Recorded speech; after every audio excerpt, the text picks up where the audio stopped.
이사야 45장 8절에서 17절까지의 말씀입니다. 이사야 45장 8절에서 17절까지의 말씀을 우리가 한 목소리로 읽겠습니다. 하늘이여 위로부터 공의를 뿌리며 구름이여 의를 부을지어다. 땅이여 열려서 구원을 싹트게 하고 공의도 함께 음돋게 할지어다. 나 여호와가 이 일을 창조하였느니라. 질그릇 조각 중 한 조각 같은 자가 자기를 지으신 이와 더불어 다툴진대 와 있을진저 진흙이 토기장이에게 너는 무엇을 만드느냐 또는 내가 만든 것이 그는 손이 없다 말할 수 있겠느냐. 아버지에게는 무엇을 낳았소 하고 묻고 어머니에게는 무엇을 낳으려고 해산에 수고를 하였소 하고 묻는 자는 와 있을진저 이스라엘의 거룩하시니 곧 이스라엘을 지으신 여호와께서 이같이 이르시되 네가 장래일을 내게 물으며 또 내 아들들과 내 손으로 한 일에 관하여 내게 명령하려느냐. 내가 땅을 만들고 그 위에 사람을 창조하였으며 내가 내 손으로 하늘을 펴고 하늘의 모든 군대에게 명령하였노라. 내가 공의로 그를 일으킨지라. 그의 모든 길을 곱게 하리니 그가 나의 성읍을 건축할 것이며 사로잡힌 내 백성을 값이나 갚음이 없이 놓으리라. 만군의 여호와의 말이니라 하셨느니라. 여호와께서 이같이 말씀하시되 애굽의 소득과 고스가 무역한 것과 서바의 장대한 남자들이 내게로 건너와서 내게 속할 것이요 그들이 너를 따를 것이라. 사슬에 매여 건너와서 내게 굴복하고 간구하기를 하나님이 과연 내게 계시고 그 외에는 다른 하나님이 없다 하리라 하시리라. 구원자 이스라엘의 하나님이여 진실로 주는 스스로 숨어 계시는 하나님이시니이다.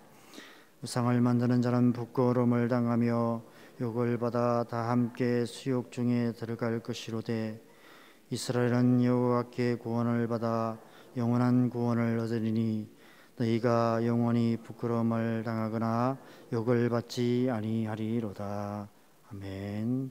하늘이여 위로부터 공의를 뿌리며 구름이여 의를 부을지어다. 땅이여 열려서 구원을 싹트게 하고 공의도 함께 음돋게 할지어다. 나 여호와가 이 일을 창조하였느니라. 여러분 어떠십니까? 이 말씀을 들을 때 가슴이 뛰지 않으십니까? 이 말씀은 성경의 그 어떤 구절보다 장엄하게 하나님의 구원을 선포하시는 말씀이 아닐까 생각됩니다. 제가 조금만 은사가 있었으면 더 장엄하게 읽었을 텐데 최선을 다했지만 그렇지 못해 아쉽습니다. 배경음악이 있다면 이 말씀이 선포되는 순간 핸델의 할렐루야가 울려 펴지면 좋지 않을까 이런 생각이 듭니다. 하나님께서 하늘에서 공의를 비처럼 쏟아부으시겠다고 말씀하십니다. 우리는 긴 장마철을 지나서 다시 비가 쏟아지는 것이 지긋지긋하게 느껴지시겠지만 이 말씀이 선포되는 그 땅에는 전혀 다른 의미가 됩니다. 수개월 동안 비 한 방울 내리지 않는 광야입니다. 그 메마르고 황폐한 땅에 어느 날 갑자기 구름이 몰려오기 시작하더니 한 방울 두 방울 비가 내리기 시작하고 급기야 온 광야를 충분히 적시고도 남는 큰 비가 쏟아지기 시작합니다. 어찌 환호성을 지르지 않을 수 있겠습니까? 할렐루야가 저절로 나오게 될 것입니다. 하나님께서 지금 그 일을 행하시겠다는 것입니다. 의인은 없나니 한 사람도 없는 이 땅, 모두가 치우쳐 온갖 불의한 일들로 가득한 이 땅, 죄와 사망의 권세 아래서 모든 피조물들이 함께 탄식하며 고통하고 있는 이 땅, 이 황폐한 광야 같은 세상에 하늘에서 공의를 비처럼 쏟아 부으시겠다고 말씀하십니다. 그 하나님의 공의가 이 땅에 뿌려질 때 이 땅이 열려서 구원이 싹트게 될 것이다 말씀하고 계십니다. 여러분, 이 말씀을 잘 기억하시기 바랍니다. 어제 기억하라는 말씀으로 4가지를 나누었는데 이 말씀도 추가해야 할 것 같습니다. 공의는 위로부터, 하나님으로부터 내려오는 의인 것입니다. 우리를 구원하는 의는 우리의 의가 아니라 하나님의 의라는 것입니다. 하늘로부터 이 땅에 뿌려지는 하나님의 공의가 우리의 구원이 된다는 사실을 기억하시기 바랍니다. 바로 예수 그리스도가 위로부터 내려온 하나님의 의인 것입니다. 그래서 로마서 3장 21절에서 22절에 이렇게 말씀하고 있습니다.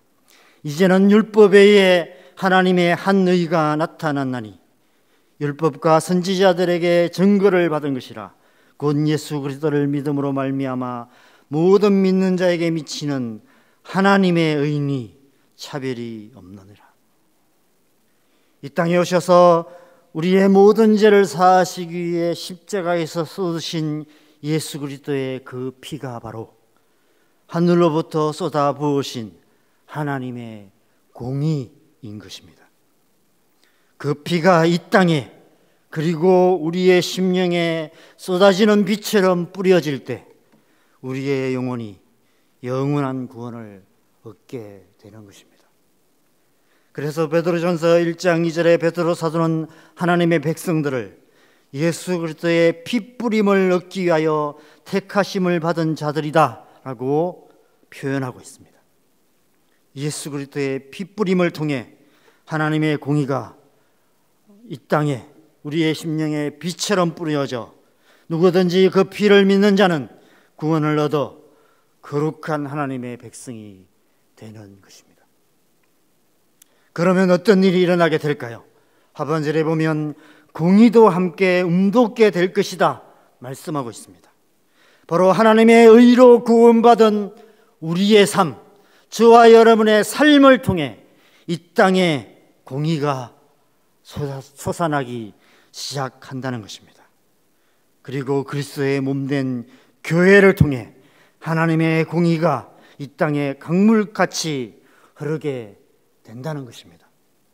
그래서 아모스 5장 24절에 오직 정의를 물같이 공의를 마르지 않는 강같이 흐르게 할지어다 라는 말씀이 이루어져 하나님이 꿈꾸시는 나라, 하나님의 나라가 이루어지게 된다는 것입니다. 기억하시는 김에 한 가지 더 기억하시면 좋겠습니다. 이 순서를 잘 기억하시기 바랍니다. 먼저 하나님의 공의가 위로부터 내려와 이 땅에 뿌려질 때 우리의 구원이 싹트게 되고 그리고 우리의 삶을 통해 이 땅의 공의가 이루어지게 된다는 것입니다. 그 순서를 바꾸면 안 됩니다. 그 순서를 뒤집으면 율법주의가 되는 것입니다. 우리의 의로 구원을 이루어 하나님의 공의를 이루려 하는 것이 바로 율법주의인 것입니다. 그러나 율법의 의로는 결코 하나님의 의에 이룰 수 없다라고 하나님은 말씀하고 계십니다.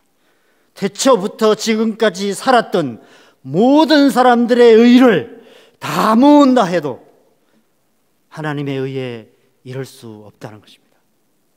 인간의 의로는 한 영혼도 구원할 수 없습니다. 오직 예수 그리스도, 오직 십자가만이 이 세상의 모든 영혼을 구원하시는 하나님의 공의인 것입니다. 하나님께서 지금 하늘의 문을 여셔서 하나님의 공의를 이 땅에 쏟아 부으셔서 우리를 구원하실 뿐 아니라 이 땅에 하나님의 나라를 이루시겠다고 약속하시는 것입니다.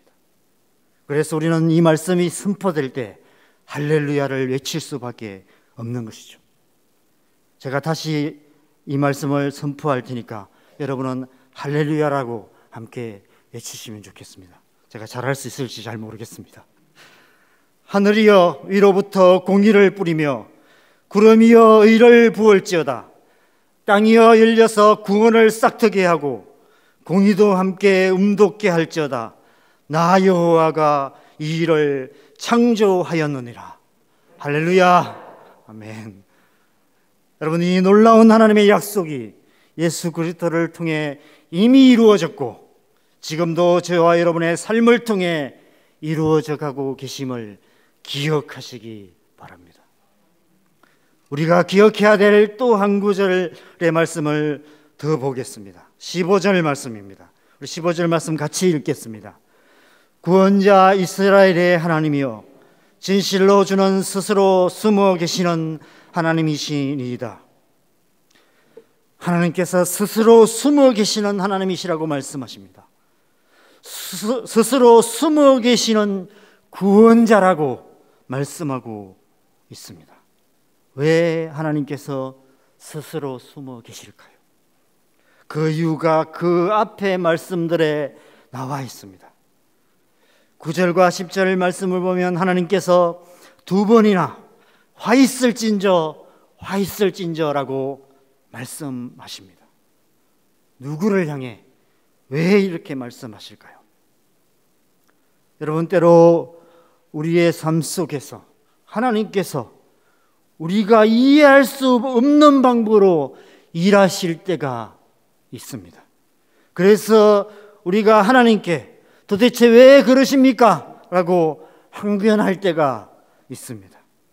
지금 이스라엘 백성들이 하나님을 향해 그러고 있다는 것입니다.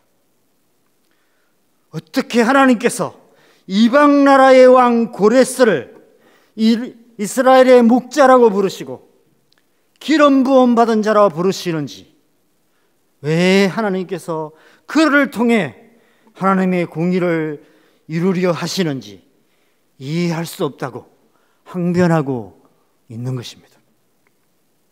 여러분, 하나님께서 왜 그러실까요?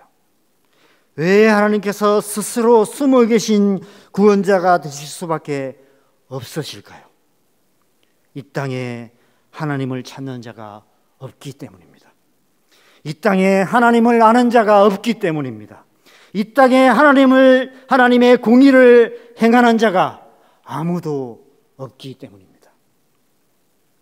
하나님께서 택하신 하나님의 백성들인 이스라엘마저도 하나님의 백성답게 살지 못했습니다.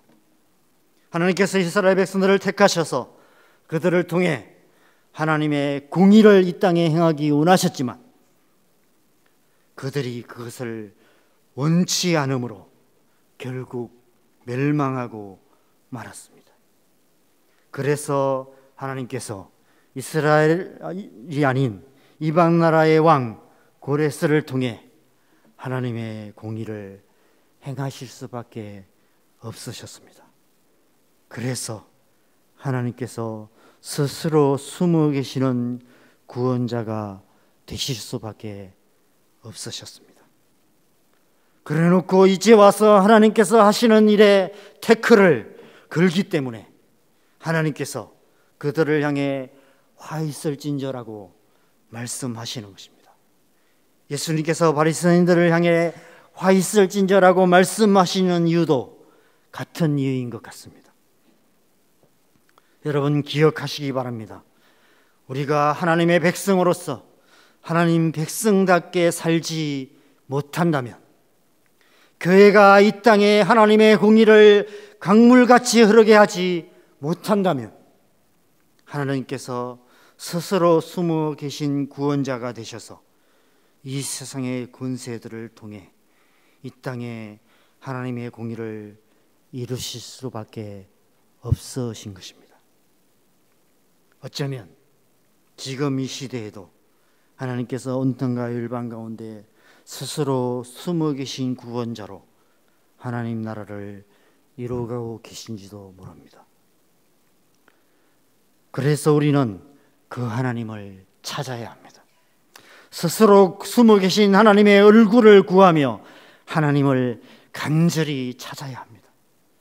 하나님께서 스스로 숨어 계신 또 다른 이유는 우리로 하여금 하나님을 찾게 하시기 위함입니다. 잠언 8장 17절에 지혜의 부름에 귀 기울이시기 바랍니다.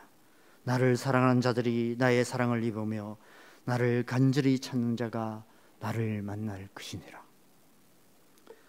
시편 말씀에서는 수없이 많은 구절에서 하나님의 얼굴을 구하라 말씀하십니다. 한 구절만 읽어드리겠습니다. 시편 105편 4절입니다. 여호와와 그의 능력을 구할지어다. 그의 얼굴을 항상 구할지어다. 여러분, 신앙생활은 우리의 삶 속에 숨어 계신 하나님을 찾아가는 과정입니다.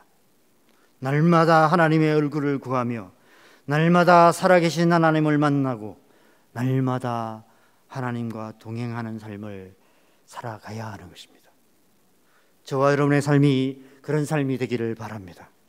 오늘 하루 우리의 모든 삶의 현장에서 스스로 숨어 계신 하나님의 얼굴을 구하고 찾는, 그래서 살아계신 하나님을 만나고 날마다 그 하나님과 동행함으로 우리의 삶을 통해 하나님의 공의가 강물처럼 흐르는 하나님의 나라를 이루어가는 복에 근원된 삶을 살아가는 저와 여러분 되시기를 간절히 바랍니다.